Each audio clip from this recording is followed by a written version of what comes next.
From any fear may emerge beauty.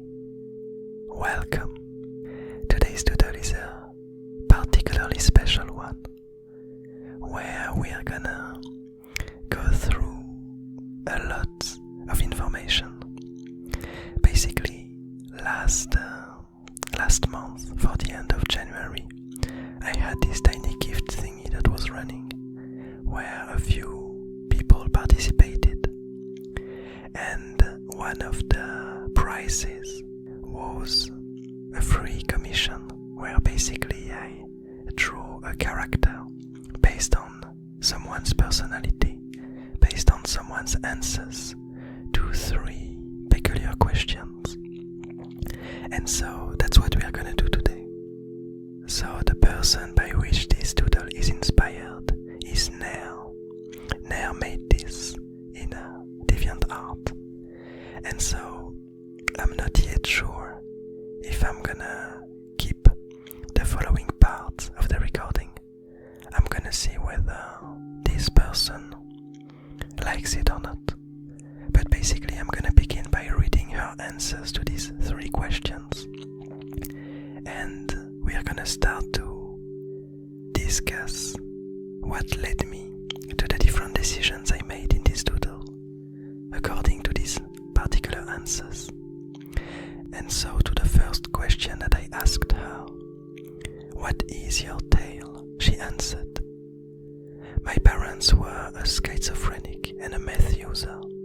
Neither bad people, just very sick. They did not raise me.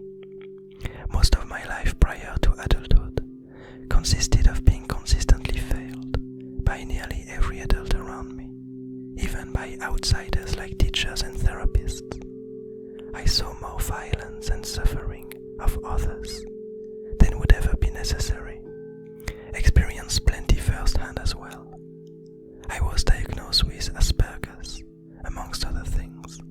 So even in safe environments, I still struggle to just be normal.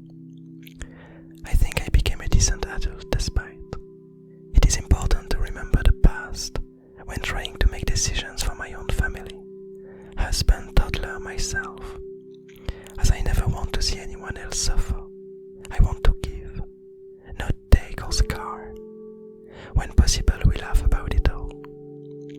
I like to believe my upbringing and mental status don't define me. But it is hard to escape when strangers can pinpoint what I am, even when I wear a mask. And so for this quite dense and intense background, the things that kind of jumped into my mind was this idea of the past being some kind of traumatizing event, some kind of fearful adventure that led this character, that led her to the present and to the place in which she is at the moment.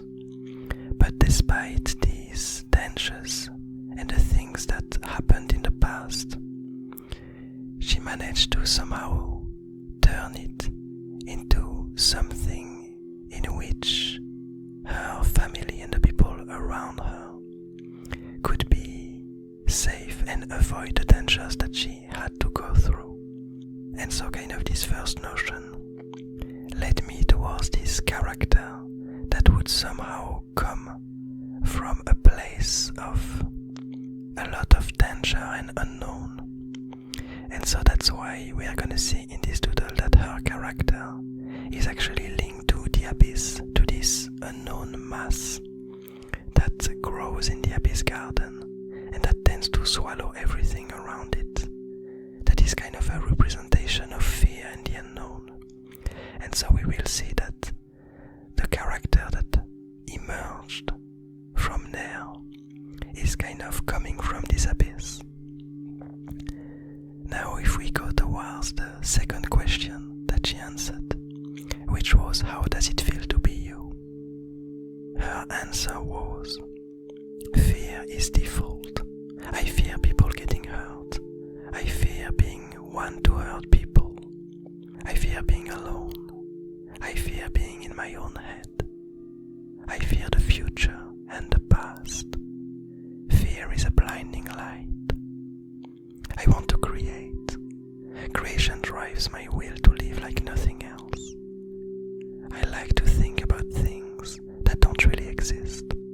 I want to create new things that make myself and others happy. But my thoughts lie beneath my fear, which lie beneath reality.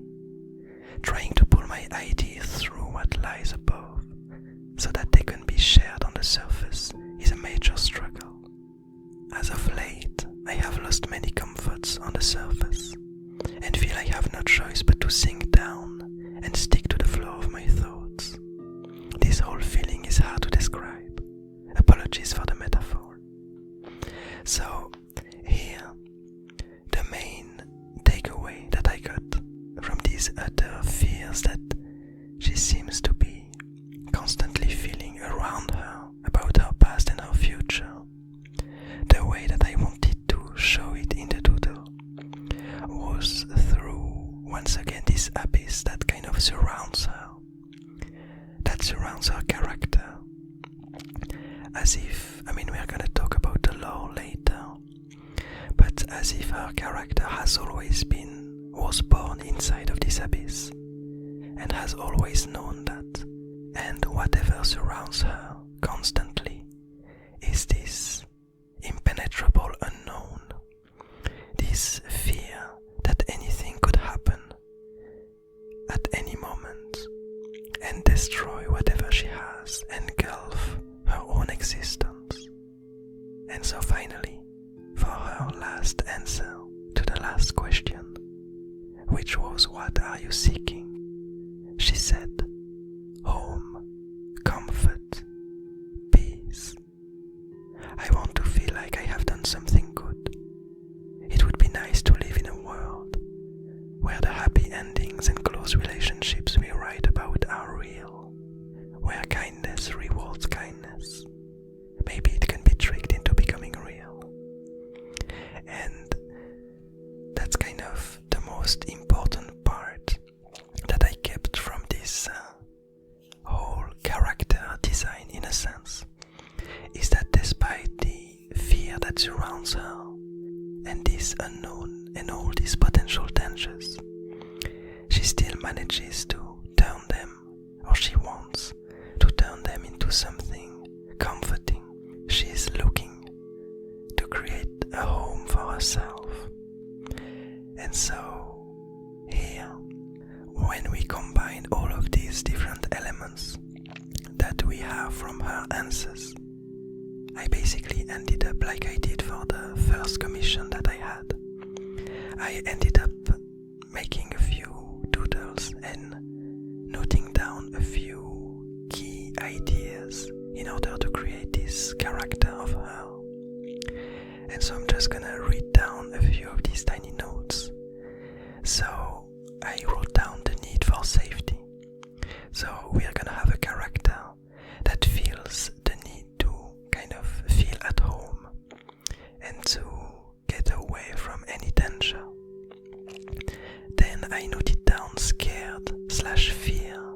So we have this idea that this character, we have the notion that this character is constantly feeling like danger is lurking around, is constantly scared of its surroundings. I also added past and future.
from these fears that she's feeling all around her.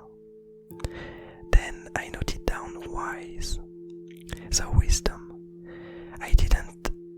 So basically all these things that I'm listing are things that I noted down, and for most of them I crossed them, meaning that I felt like I used them in the doodle. For this peculiar one, for wisdom or wise, I felt like I didn't necessarily have a way to show it that wouldn't over-encumber the doodle.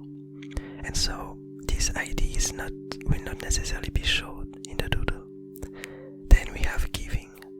So this idea that this character is really wants to give back to others, and to kind of similarly to the protective behavior, it's this idea that she wants to provide for others.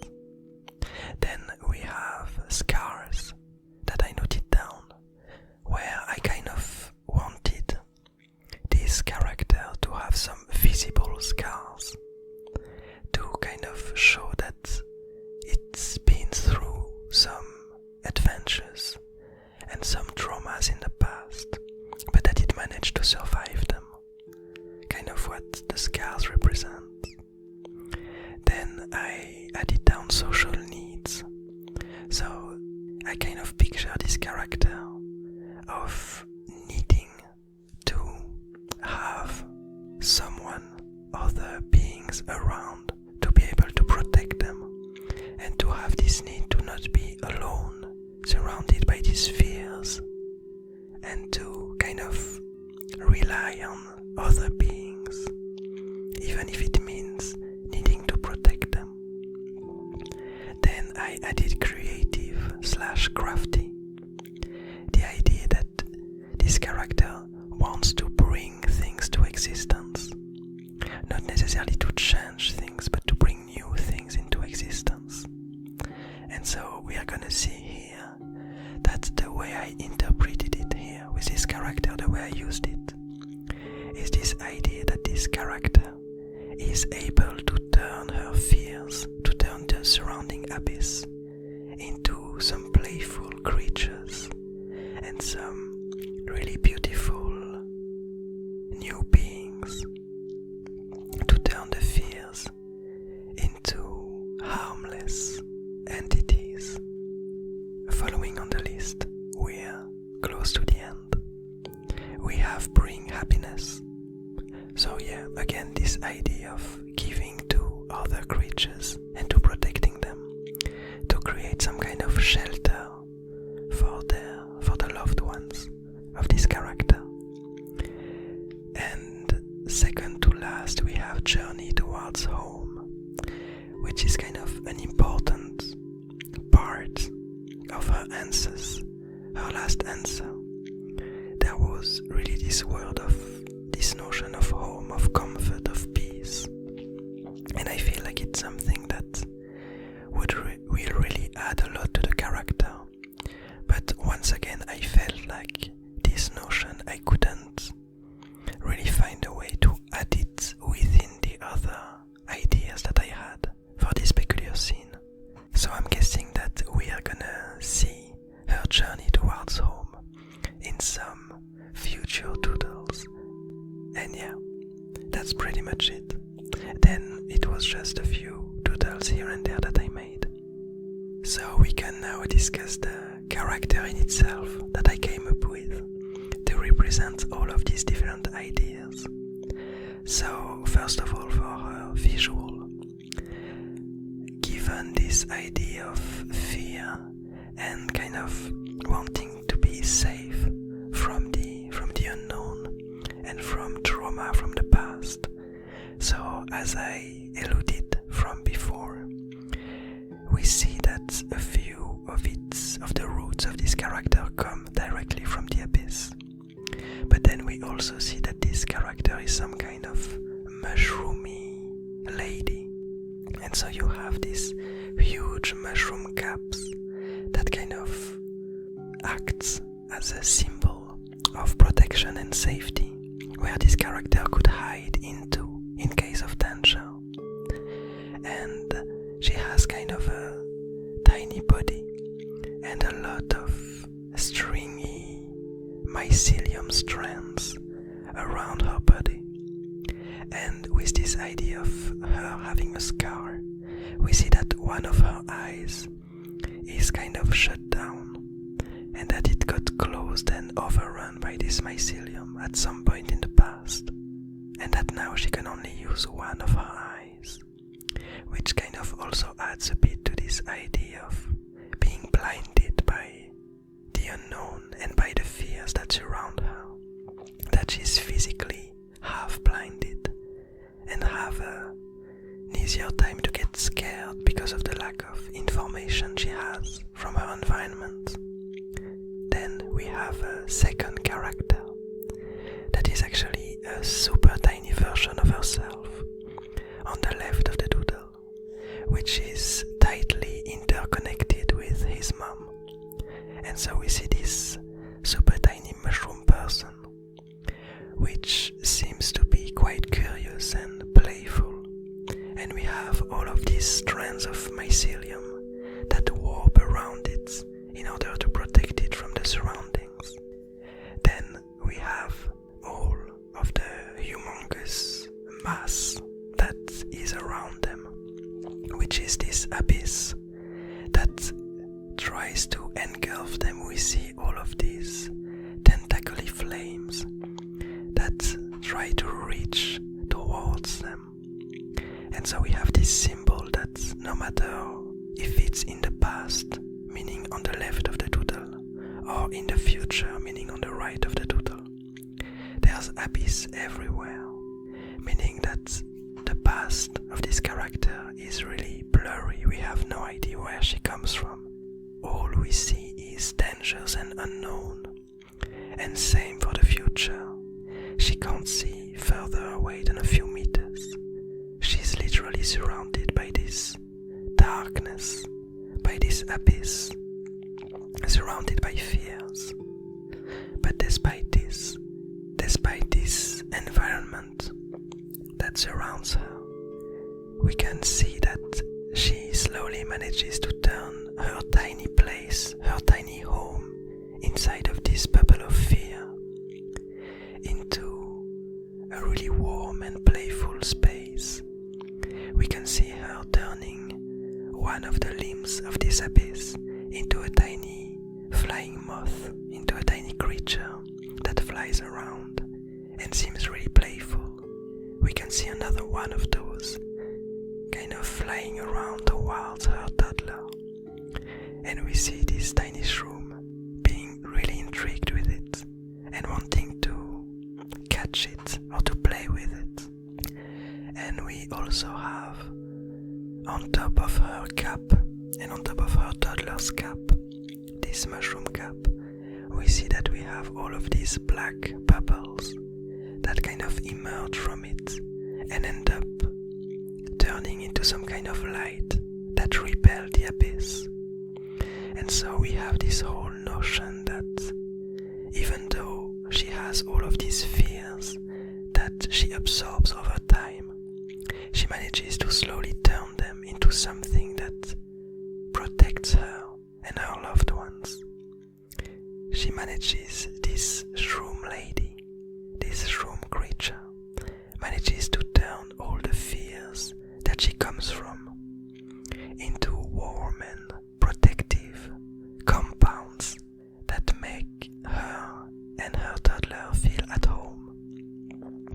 And I quite enjoy this portrait of these different ideas, how despite coming from really dark places, she manages to turn these dark emotions and these fears and this feeling of danger into something that makes her and her loved ones feel warm and playful and creative. And I feel like that's quite a beautiful scene in my mind. I'm not sure how it looks from your end, but I hope it looks nice. Now I'm just gonna go a bit more into the lore and also into the cards that I drew for this because I made it mainly based on the answers from there. But there was also, I still had a word of the day, which was faith, and which kind of wrapped around quite nicely around this idea that this character, despite all the fears and all the dangers that she perceives around her, she has faith that she's gonna be able to overcome them, and that she's gonna be able to find a home and to protect her loved ones. I'm gonna continue by reading the 3 pathways that I drew and how they slightly influenced the doodle. So we had first the sealed sanctuary, which states that from similar entities emerges sheltered environments. And basically it's this idea that when creatures, when entities come together, when they share a lot of things together, they end up turning into this idea of a community and end up protecting each other. And this community kind of turns into its own environment. And so that's kind of what's happening here with the mother shroom and the tiny baby shroom, where as they need each other, the toddler needs her in order to survive, because it's too young to be able to survive on its own. But the mother also needs the toddler in the sense that she needs this social feeling, and this feeling that she has someone to protect and a reason to turn these fears back and to transform these fears into a warm and protective home. So we have these double needs that make these 2 characters kind of have this symbiotic relationship. And so we see that as they wander around, you have these strands of mycelium that kind of get attached to the rocks. And so they're kind of living in their own tiny bubble, in their own environment, surrounding by this unknown. Secondly, for the second pathway that I drew, the card was named the shelter, and it states that entities keep themselves away from change. And so here, that's kind of this idea that in order to avoid the potential dangers that might lurk beyond the horizon, we have these characters that seem to try to stay where they are and to create their own tiny home within the abyss, being slightly too scared to go away from it or to try to reach the end of it. We see that they simply try to stay safe despite the dangers that are around, because of the dangers that might lurk even further. It might feel safer for these characters to simply stay where they are and to turn this darkness into a beautiful place to live in. And finally, the last pathway that I drew was the soothing breeze, which states that one's remains shares the tales of its past. And so here, it's this idea that we have with this tender shroom, with this motherly character, that we can visually see that all the attributes that she has comes from what happened in her past. And so we see one of these scars that kind of blinds her and makes her more fearful. But we also see this mushroom cap on top of her that bubbles out these light particles, and that basically turns the darkness into a warm, protective substance. And we also see that she's all full of these strands of mycelium that are kind of used to protect and to keep her loved ones safe. And so all of these visual cues, all that remains, kind of tells the whole story of her past. And before before we end this doodle, before we end this explanation, there's something that I quite enjoy and that I wanted to talk about. It's this idea that we never had before, a character that could somehow turn the abyss, this massive unknown, into something else. Because we understood in the past that the abyss is this entity that somehow swallows whatever it can in the abyss garden and tends to destroy any information that was encapsulated within it, a bit like a black hole swallowing everything that surrounds it and turning it into more abyss, unable to turn it back into anything else. But what we see here is that this peculiar character, this motherly shroom, is able to turn back the abyss into something new, into some new characters, into some new creatures. But something else that's really interesting is that this character comes from the abyss. So we have this idea that at some point, after a lot of years and decades and eons of evolution and random changes, it seems like the abyss itself is starting to have creatures inside of it that start to emerge, and things are starting to happen inside of the abyss itself. You could imagine it a bit like some kind of cancerous cell in an organism, where somehow something began to emerge in the abyss that doesn't behave like the rest of the body. Because for the moment we did picture them as a colony of these different eyes, and they act kind of in a mob way, meaning that they turn into one organism. But you have all of these different parts inside of it that might end up turning into individual creatures, trying to stay away from the rest of the abyss. And that's kind of what we see here with this tiny shroom lady, this motherly shroom and her toddler. And finally, for the end of this explanation and this doodle, so we already saw the first pathway that came out of this character, which was the tender shroom, which states that from any fear may emerge beauty.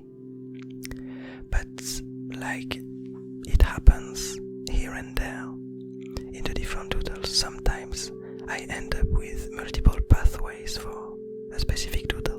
And for this one, there are actually two other pathways that have been created. So the first one we already saw. The second one is called the sheltered learner, and it features the tiny toddler of the motherly shroom. And it states that safety breeds curiosity. And that's what we see here, that because of the protection of his mother, this tiny toddler is feeling really safe and looking forward to try to touch and to try to kind of reach these friendly creatures. And it doesn't seem scared at all. It doesn't seem to share this same fear and this same utter danger that might lurk around. It feels safe and protected, and it allows it to be enthralled with curiosity.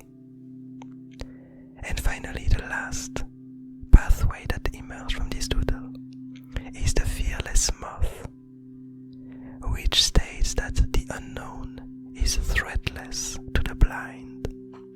And I really like this one somehow, because so we have one of these tiny moths that the motherly shroom created, that this new character created, and it seems totally unfazed by the abyss surrounding it. We have this idea that it doesn't perceive the abyss, it doesn't perceive the dangers or the unknown, and so it doesn't fear it. It's as if it doesn't exist to this tiny moth. And so while we had some huge and dangerous characters in the abyss garden that were unable to stand in front of the abyss, that were too scared of it to even try to approach it, here we have a really cute and tiny creature that simply can't fear the abyss and doesn't fear the unknown. It is blind to its potential dangers, and it allows it to wander without fear. But anyway, I hope you enjoyed this lengthy explanation, Jesus. It's been quite a long time since I began this recording. I hope I didn't talk too much. I hope you enjoyed this doodle. The stories behind it, the answers and this new character that emerged in the Abyss Garden. I hope you're having a nice day, a nice evening, a nice morning, and I'll see you tomorrow.